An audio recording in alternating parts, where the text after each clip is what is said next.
नमस्कार दोस्तों, स्वागत है आपका भजन ज्ञान चैनल में। दोस्तों, मेरे चैनल पे आपका बहुत बहुत स्वागत है। अगर आप मेरे चैनल पे नए हैं तो चैनल को सब्सक्राइब करें और वीडियो अगर आपको थोड़ी सी यूजफुल लग रही है तो लाइक करें और दूसरों को भी शेयर करें। मैं आपको भी जानकारी देने वाली हूँ, ललही छठ के बारे में बताने वाली हूँ। ललही छठ के बारे में आपको सभी को पता है कि ये भादो मास में कृष्ण पक्ष की षष्ठी को ये ललही छठ मनाया जाता है, जिसे हम बलराम जयंती के नाम से भी जानते हैं, हल षष्ठी के नाम से भी जानते हैं, ललही छठ के नाम से जानते हैं। अलग अलग जगहों पे अलग अलग नाम से इसे लोग जानते हैं और ये कोई हर जगह नहीं होता, हर प्रांत पे नहीं होता है, किसी किसी जगह पे ये होता है। ज़्यादातर उत्तरांचल में ये पर्व मनाया जाता है और जो पुत्रवती स्त्रियां हैं वही करती हैं, जिसको नहीं संतान है वो भी करती हैं। इस साल अगर कोई व्रत उठाना चाहता है तो उठाने का शुभ मुहूर्त है, शुभ समय है, वह व्रत उठा सकते हैं। जिसे संतान की कामना है वह यह व्रत को उठा सकता है, कर सकता है। यह संतान की लंबी उम्र, उनकी सफलता और कामयाबी के लिए यह व्रत किया जाता है। जन्माष्टमी के 1-2 दिन पहले यह पर्व मनाया जाता है, व्रत किया जाता है और पुत्र की कामना के लिए यह व्रत किया जाता है। बलराम जयंती के नाम से भी यह जाना जाता है। इस दिन बलराम जयंती की भी विधि विधान से पूजा की जाती है, हल की पूजा की जाती है। और मैं आगे आपको बताने वाली हूँ कि ये किस दिन है, किस मुहूर्त में पूजा पाठ करना है और किस दिन व्रत करना है, कैसे पूजा करना है। ये सारी जानकारी आपको इस वीडियो के माध्यम से मिलेगा। आप वीडियो पूरा देखिएगा, आपको सारी जानकारी प्राप्त होगी। क्या खाना चाहिए, क्या नहीं खाना चाहिए और कितने देर तक, कब तक हमें पूजा कर लेनी चाहिए, पूजा का शुभ मुहूर्त कब है, तिथि कब लग रही है, ये सारी जानकारी आपको इस वीडियो में मिलेगी। वीडियो आप पूरा देखिएगा। बलदेव छठ, रधन छठ, चंदन छठ, हर छठ, तीनी छठ आदि नामों से जाना जाता है। कई नामों से यह जाना जाता है। मान्यताओं के अनुसार इस दिन श्री कृष्ण भगवान के बड़े भाई बलराम जी का जन्म हुआ था, इसलिए इस दिन बलराम जी की भी पूजा विधि विधान के साथ महिलाएं करती हैं। इस साल हल छठ व्रत 24 अगस्त को रखा जाएगा। पंचांग के अनुसार, हमारे शास्त्रों के अनुसार हल षष्ठी व्रत का प्रारंभ 24 अगस्त की सुबह 7:51 पर होगा और इसकी समाप्ति 25 अगस्त की सुबह 5:30 पर होगी। अब मानता होगी कि उदया तिथि में ही हमें व्रत करना चाहिए, लेकिन हमें पूरे दिन षष्ठी 24 अगस्त को ही मिल रहा है, जो शनिवार के दिन ही मिल रहा है। कितने लोग दूसरे दिन करने वाले, लेकिन उस दिन हमें कोई दिन तिथि नहीं मिलेगी। षष्ठी तिथि जो है पूरे दिन हमें 24 अगस्त शनिवार को ही मिलेगी। तो कोई भी व्रत हमें तिथि में के शुभ मुहूर्त में अगर हम करते हैं तभी उसका फल प्राप्त होता है।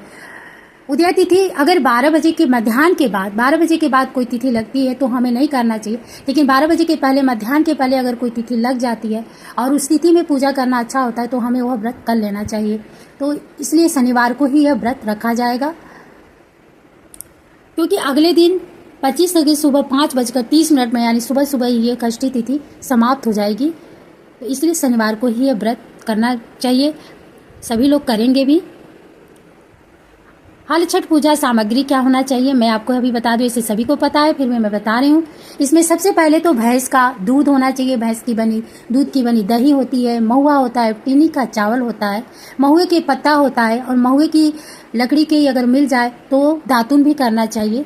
भैंस के गोबर होते हैं। पूजा कहाँ करना चाहिए, अगर आपको नदी, तालाब, कुआं मिल जाए। सामूहिक रूप से कई औरतें मिलकर साथ में भी करती हैं। अगर नहीं आए तो आप घर में भी अपने कूस और पलास जो होते हैं अपने घर में भी ला करके, गाड़ करके, उसे स्थापित करके आप पूजा कर सकते हैं।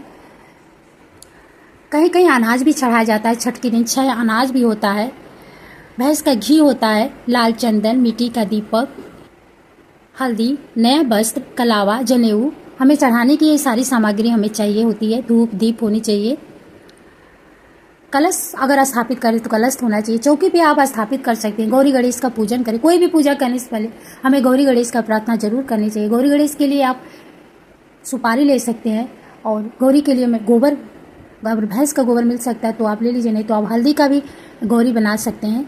और नहीं तो गणेश और गौरी का आपके पास मूर्ति है तो आप मूर्ति भी रख करके आप उनके सामने संकल्प करना चाहिए और संकल्प करके पूजा आरंभ कर सकते हैं। पूजा दोपहर तक हो जानी चाहिए, दोपहर के बाद नहीं, दोपहर तक हो जानी चाहिए। तब तक आप निराजल रहें, कुछ खाए पिए जन। पूजा करने के बाद आप चाहे एक बार कोई फल ले लें, या जो प्रसाद हमने महुआ और दही का जो भोग लगाया, प्रसाद चढ़ाया, वो बांट करके कथा सुन करके फिर हमें वो प्रसाद एक बार ले लेना चाहिए। फिर हम दूसरे पहर में 5 बजे करीब में हम जो टीनी का चावल होता है उसका चावल बनाते हैं, और दही होता है, भैंस का जो दही होता है उससे खाते हैं, उसको बना करके उसी के साथ खाया जाता है। हम उसी चीज़ को उस दिन खाते हैं जो हल का जोता हुआ नहीं होता है, जो हल का जोता हुआ खेत का न हो, उसी चीज़ को, उसी सामग्री को हम खाते हैं। खाना भी चाहिए उसी को, इस बात का ध्यान देना चाहिए कि बिना जोते हुए खेत का ही हमें कुछ खाना चाहिए। जो जल में चावल होता है, टीनी का चावल होता है, वो उसका कलर भी लाल होता है, पहचान मतलब पूरी तरह उसका पहचान होना चाहिए, तभी उसको खाना चाहिए। मतलब वैसे मार्केट में कई तरह के नकली भी आते हैं, तो इस बात का ध्यान दें। जो इसको हम टीनी का चावल बोलते हैं, उसको अच्छी तरह से साफ ऑफ करके ही बनाना चाहिए। हर छठ व्रत में हमें सुबह जल्दी उठना चाहिए। वैसे हर व्रत में हमें सूर्योदय से पहले उठ करके स्नान कर लेना चाहिए। आमतौर पर यह व्रत पुत्रवती स्त्रियां ही करती हैं, जिसको पुत्र है वही करता है, लेकिन जिसको नहीं भी वो भी पुत्र की कामना के लिए व्रत उठा सकता है, कर सकता है। इस दिन माताएं अपने पुत्र की रक्षा के लिए, सफलता के लिए और कामयाबी के लिए व्रत रखती हैं। अगर कोई कामना हो तो वो बोल सकते हैं कि मेरी ये कामना है, वो अपने संकल्प में बोलें। बच्चे के स्वास्थ्य के लिए, उन्हें सफलता के लिए, उन्हें करियर में सफलता के लिए वो मन्नतें भी मान सकती हैं। जो मन्नतें पूर्ण हो जाए तो उनके लिए विशेष पूजा पाठ किया जाता है। इस व्रत में बलराम जी के साथ साथ हल की भी पूजा की जाती है, क्योंकि यह हलकष्टी भी होती है। कहते हैं इस दिन हल के द्वारा बोया हुआ अन्न और सब्जियां, जो भी सब चीजें अन्न हमें नहीं खाना चाहिए। इस दिन भैंस के दूध का सेवन किया जाता है। यह व्रत निराहार रखने का विधान है। व्रत की विधि विधान पूजा के बाद महिलाएं भैंस के दूध से बने दही और महुआ का पलाश के पत्ते पर खाती हैं। इस तरह से व्रत का समापन होता है। कहते इस व्रत को करने से धन, ऐश्वर्य आदि की प्राप्ति होती है, सुख समृद्धि की प्राप्ति होती है और सौभाग्य की प्राप्ति होती है। इस पे कहीं कहीं छठ माता का चित्र भी बनाया जाता है, हल का चित्र बनाया जाता है, उनकी पूजा की जाती है। आप छोटा सा हवन भी कर सकते हैं, वो भी भैंस के, अगर घी मिल जाए, भैंस का घी मिल जाए तो उसी घी से हवन करें, क्योंकि इस दिन जो भी सामग्री हम यूज करते हैं, दूध, जो डेयरी प्रोडक्ट है, जो दही, दूध, वो भैंस का ही होना चाहिए। और इस बात का ध्यान दें कि उस दिन जो भी खाएं, बिना जोते हुए खेत का ही वो सामग्री, वो चीज होनी चाहिए। इस व्रत का महत्व है कि हर छठ व्रत महिलाएं अपनी संतान की लंबी उम्र और सुखी जीवन की कामना रखती हैं। ऐसी मान्यता है कि इस व्रत को करने से संतान के जीवन के सारे कष्ट दूर हो जाते हैं, उन्हें सफलता मिलती है और कामयाबी मिलती है। वीडियो आपको थोड़ी सी भी अच्छी लग रही है, इसको तो दूसरों को भी शेयर करें, लाइक करें। धन्यवाद।